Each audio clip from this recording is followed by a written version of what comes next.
Mwaramutse inshuti murakabaho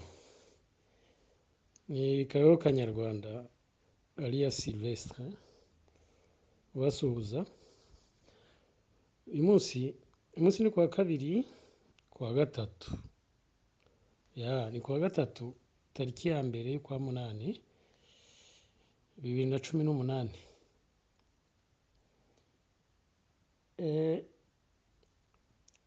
iyi chronique ngiye kubagezaho iraba ari ngufiya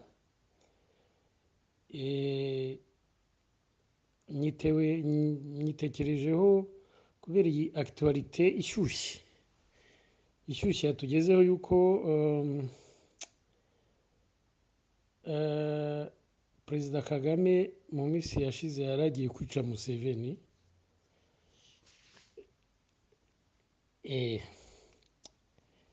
yagezeho nyine yanditswe n'ikinyamakuru cyandikirwa mu Faransa cyitwa La Lettre de l'Océan Indien. Njye nayibonye yabaye tweeté par Judy Riva. Judy Riva ni wa mugore w'umukanadienne wanditse igitabo kuri jenoside y'abahutu bo muri Giti yakozwe n'inkotanyi. Uyu ni umunyamakuru journaliste d'investigation babandi bazwi bemewe babahanga badashipota ntago ashobora guhaguruka ngo apfe kurotwita gushyira kuri Twitter ikintu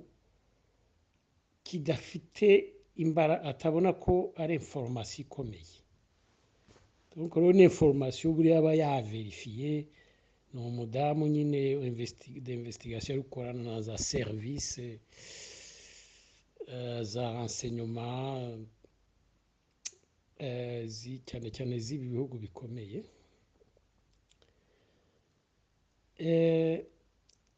Iki kiganiro rero inyito yacyo reka nyite provisoirement nyite ese Kagame yaba yaratumwe kumara abaperezida mu karere, ariko ni provisoire nuko bivuze gutyo, ariko wenda nzashaka iyindi cyangwa mbona ikiganiro.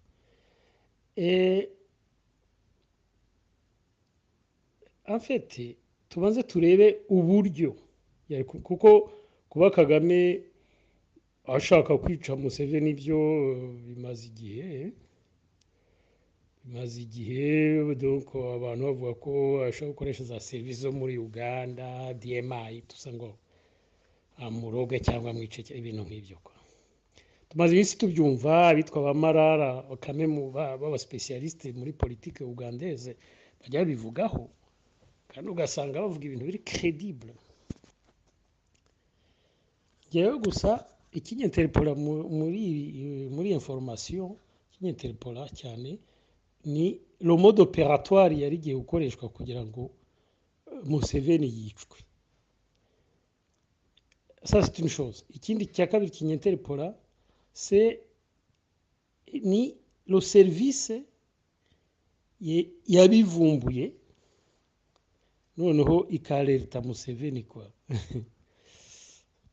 Ça c'est spécial. Le mode opératoire hariya handitsemo yuko bagomba kumwicisha des missiles solaires. Donc barashe indege ye, urumva barashe indege ye, bikaba byari gukorwa na baba robeli b'abarundi bashyigikiwe na leta y'u Rwanda. Ni bariya baroberi ni prolongement ya coup d'état n'ubundi yari commandité par le Rwanda contre Nkurunziza none ikarata. Nibo bakomeje bakora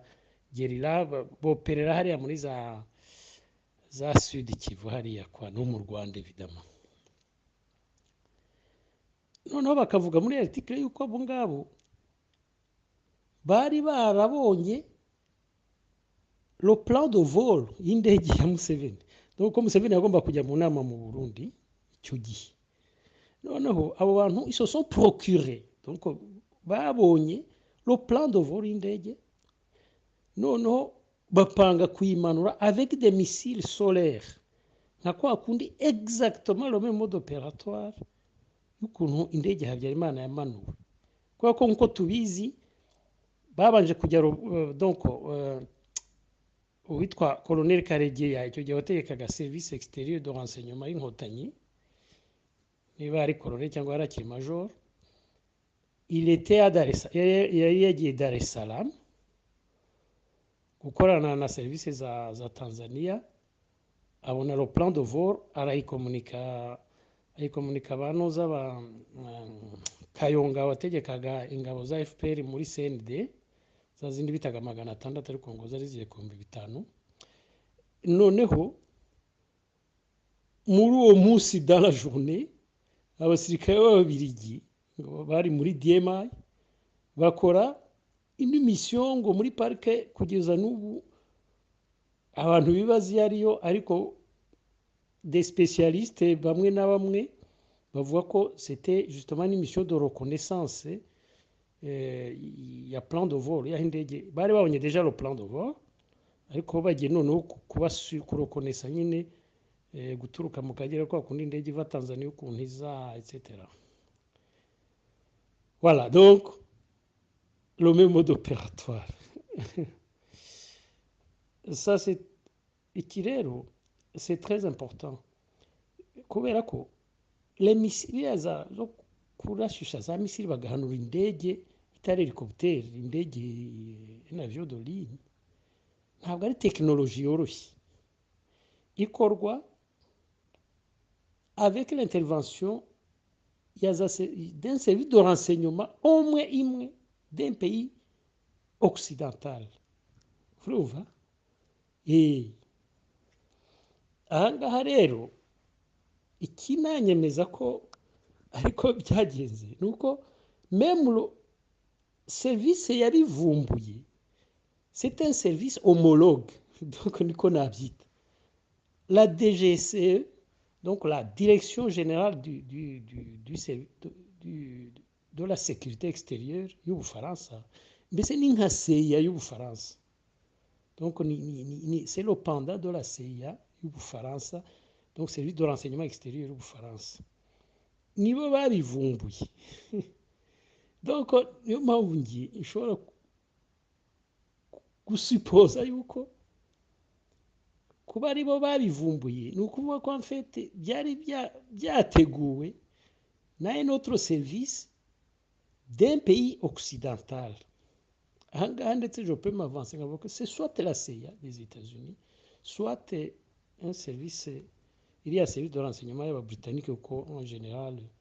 cyangwa se même y'Abayisraeliens kuko abantu bose nta utabizi yuko izo service ko ari eshatu zikorana cyane na service de renseignement rwandais. Aha rero niho nshobora kwiyinteroja sur le mobile yo kwica Museveni quoi. Je vais tenter une explication. Nkeka nkuko nababwiye mu yindi chronique mbabwire yuko iriya ntambara nteganya mu karere izaba donc cette guerre régionale izaba ziriya ntambara zose narabivuga icyo gihe yuko muri iki gihe zise ari des guerres économiques ni imishinga y'ubucuruzi ya business. Ahangaha tuzi neza ko kuva mu myaka nk'ingahe ishize muri Uganda bavumbuye gisoma de pétrole zikomeye ntabwo hashize igihe kinini. Zino kompanyi zexploita pétrole zo mu bihugu bikomeye Amerika, Britannique, Abafaransa zarwaniye icyo kiraka kandi apahama Abafaransa nibo bagitsindiye kuko Total, la société yitwa Total imwe muri za multinationales ziba zikomeye kurusha ibihugu urumva ubu niyo exploita le pétrole ugandais sibyo. Donc on peut supposer yuko ibyo bintu bitabishimishe na gato izindi kompanyi nazo zifitiye envergure zo mu Bwongereza no muri Amerika même éventuellement muri Israel simbizi n'ibihari ok alors hagomba kuba Museveni ariho yabaye condamné à mort umva kuva icyo gihe kwa akaba ndetse wenda n'aya makimbirane ya Museveni na Kagame muzi ko Kagame hadashize imyaka myinshi cyane bavuga yuko rwose la crise chaude ko Kagame yakuca Museveni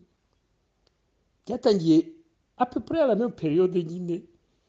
icyo kiraka gitangwa kwa ku buryo ngewe je peux supposer yuko bariya ba patro ba Kagame mbere bahoze ari abapatro ba Museveni bashobora kuba bararakaye nyine bakabwira Kagame bati débarrasse-nous de ce type sibyo niko mbikeka nuko nkuko nakwexplique nkuko d'ailleurs Kabila papa Kabila père quoi ageze ku butegetsi yatangaje abanyamerika yagaruye bya bindi bya kera by'ubukomuniste yari yibitseho toujours ako kantu ariko yatarakerekanye ba Museveni na Kagame baramushyikira les Amerika kugira bajye ku butegetsi ahageze lo naturel agaruka bya bindi bya kera des années 60 nyuma muramuzi ko yari c'était militant révolutionnaire communiste à l'époque cyagiye ndetse yarwanye na ba Che Guevara yajyaga muri Congo avuye muri Cuba ajya gushyigikira revolution niba ariya ba Kabila bakiri abajene ça a périclité ariko iyo ni indi histoire ntibyakunze kwa donc Kabila rero amaze kuba perezida ejo bundi ako kantu karagarutse yongera akajya alorunya mu Burusi mu Bushinwa ndetse ubanza yarakoze visite mu Bushinwa atangira kwegera Kadafi etc noneho abanyamerika bararakara encore une fois babwira Kagame bati mutwicire urumva Kagame aragenda aramwica nkuko mubyibuka Al Jazeera yabikozeho un grand reportage que j'ai regardé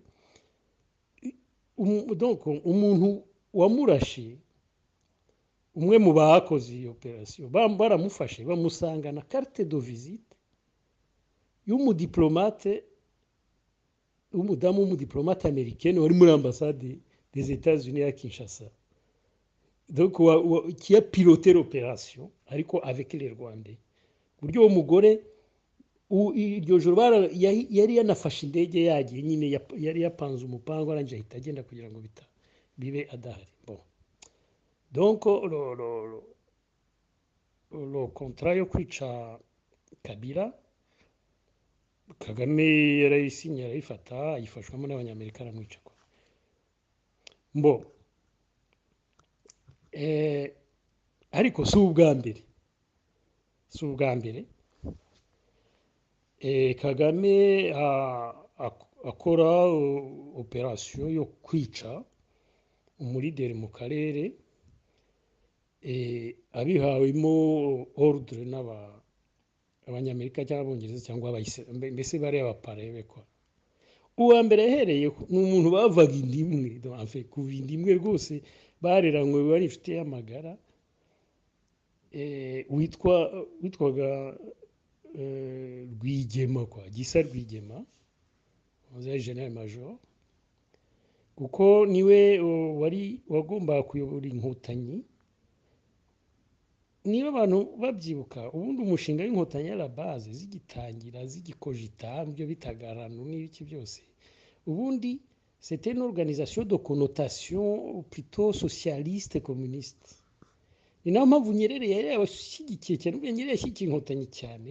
kubera icyo akaba contacté privilégié mu nkotanyi c'était Rwigema n'akandi kagurupe kariho turiya Rwigema nyine bari abarutaremara n'abandi idéologiquement socialiste noneho abanyamerika bahita bajyana Kagame muri Amerika donc inkotanyi zisigaje nk'amezi angahe ngo zitere umushinga warakozwe baramuforoma muri seya noneho bamuha mission bati uratangira intambara ari uko ubanje kwica Rwigema kuko twebwe biriya ça ne nous intéresse pas biriya bya socialisme bye turashaka yuko le projet y'inkotanyi iba iyacu konote capitaliste yacu business donc Kagame mbese akora entraînement niwe yientraîneyeho quoi abari wica bwa mbere c'est pas rigolo noneho dans la foulée évidemment Kagame avec des missiles biriya twabonye nyine le soutien de la y'abanyamerika y'ababirigi biki byose ababritannique n'iki ahanura indege ya Habyarimana harimo na perezida w'u Burundi quoi ariko 6 mois avant donc 6 months ago back yari yishe Ndadaye quoi ok yishe Ndadaye toujours dans le projet de redistribution des cartes mu karere quoi sibyo kuko Ndadaye il faut pas oublier uko Ndadaye yashyigikiwe cyane na Tanzania quoi kugira ngo agere ku butegetsi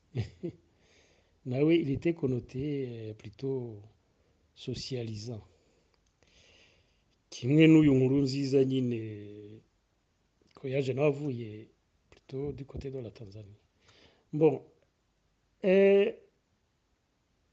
noneho ubwo évidemment hagati aho birakomeza indege ya Habyarimana imaze guhirima Kagame ahabwa yindi ordre nanone ivuye muri Amerika essentiellement muri Amerika iyo ngiyo yo gukasa l'église catholique donc ibyo byari muri projet yuko mu Rwanda même no mu karere on doit affaiblir l'église catholique pour promouvoir birya bya église byo muri Amerika ibindi nyine bingi bya iyi mouvement évangéliste biki byose by'abagitwaza n'ibintu nk'ibyo kwa ibi mwabonye nyine justement ari ikintu Kagame yakoze il n'a pas donc kuko we aba yexécuta les ordres ni umukozi niyo mpamvu abantu batigeze basobanukirwa hariya Gakurazo yuko atarobanuye bati se kuki nawe senyeri w'Abatutsi yabishe n'ababikira Abatutsi n'abapadiri non donc c'était l'église catholique urumva donc irya acte yabaye Gakurazo c'est le lancement uretse ko na hariya muri za bisi igihe yarishe b'abapadiri b'abazungu tusa ariko irya yabaye l'acte fort yo kulansa la guerre contre l'église catholique nyuma yaho ndumva bageze i Bukavu banishe bararashove kwa Bukavu ibintu nk'ibyo ngira murabyibuka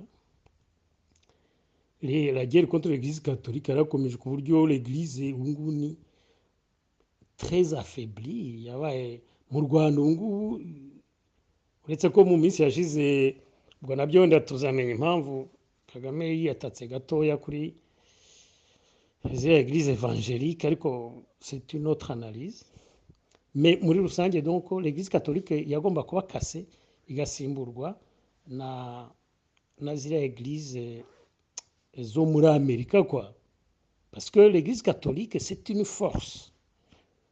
donc muri rusange les églises c'est une force politique et voilà ubu rero dans ce jeu yo exécuta les contrats criminels z'abanyamerika n'abongereza Kagame ubu amaze kuba record man donc nta hantu byigeze ba muri Afurika umuntu w'umuperezida umaze kwica abaperezida batanu donc comme ça na Kikwete yaramumenashije. Donc reka turebe entre on va passer en revue perezida Kagame amaze kwica. Kagame yishe perezida yitwa Ndadaye, yica perezida yitwa Habyarimana, yica perezida yitwa Ntaryamira, yica umuperezida witwa Kabila. Abo ngabo ni abaperezida yishe nyakwica komsa. Ariko antrota muri iyo ntambara y'Guinée hapfuye umupre yishe uwitwa Sindi Kubwabo, nawe Kagame ukete perezida de pays. Urumva nyuma yaho ndetse amenasa Kikwete nawe kumwica. Ejo bundi donc yarishe Museveni, ariko buriya azanamwica wenda. Hagati aho si on peut aller loin, na Bizimungu uriya yaramwishe. Ntabwo bavuga ko buriya Bizimungu yapfuye ahagaze. Nkuko gufunga perezida kuriya nabyo ni ibintu rare, ntabwo bikunze kubaho. Perezida ukamufunga comme un voyou, gafunganwa n'ingegera, donc akavamo yararwaye, il est mort vivant. Nyuma buriya Mbonye umutwa, biriya byo gutabura Mbonye umutwa, burya nabyo en fait buriya Mbonye umutwa yamwishe gatatu. Urumva donc en tout amaze kwica abaperezida batandatu, amenasa abandi babiri nabo Kikwete. Kikwete we nta kiroherezo yavuye hadapfuye, ariko Museveni buriya ibye nabyo nyine bon. Hanyuma muri Église catholique on ne connaît pas un président muri Afrika watinyutse iriya institution ikomeye sur le plan planétaire yitwa l'Église catholique. Nta muperezida n'umwe muri Afrika wayitinyutse kugeza ubwo yica abasenyeri bangana kuriya, akanadesima abantu b'abapadiri n'ababikira n'ikibangana, kuko nyuma y'agakurazo bagumye kwica abapadiri, ababikira, abandi bafunga muri za gacaca, abandi mbese babakasa. L'église mbese nta wundi muperezida wo muri Afrika wigeze de cette façon là atinyuka confronter l'Église catholique kuri ruriya rwego. Donc Kagame ni umurokodumani mu bintu nk'ibyo kwa, ariko akabitinyuka kubera ko justement lui ce n'est qu'un exécutant. Urumva c'est un exécutant. Voilà quoi, ni umuntu wafashe icyemezo de manière volontariste yo kuba la marionnette de l'Occident à l'extrême. À l'extrême ko hari n'abandi babibaye nka Mobutu, ariko ntabwo yagejeje hariya. Yishe Lumumba, Angeli Karuma, ubundi akabafasha gukora les crimes économiques gusa, abo bazungu nyine bapareve. Museveni même chose, nawe yabaye la marionnette des anglo-saxons dans la région, a déstabilisé akarere, akora ibiki, ariko ntabwo yageze kuri iriya niveau, parce que Museveni c'était un homme intelligent qui a fait des études, donc ubwo yagiye adoza akanegosia, akavuga ati simbikora, akanegosia. Mobutu pareil, il n'était pas con Mobutu. Voilà où nous en sommes. Et donc hasigaye no gutegereza d'autres présidents bari kuri liste des condamnés à mort. Hagati aho gihe dutegereje umuperezida mushya uzapfa, cyangwa dutegereje kumva urupfu rwa Museveni, mbaye mbifurije umunsi mwiza, murakabaho.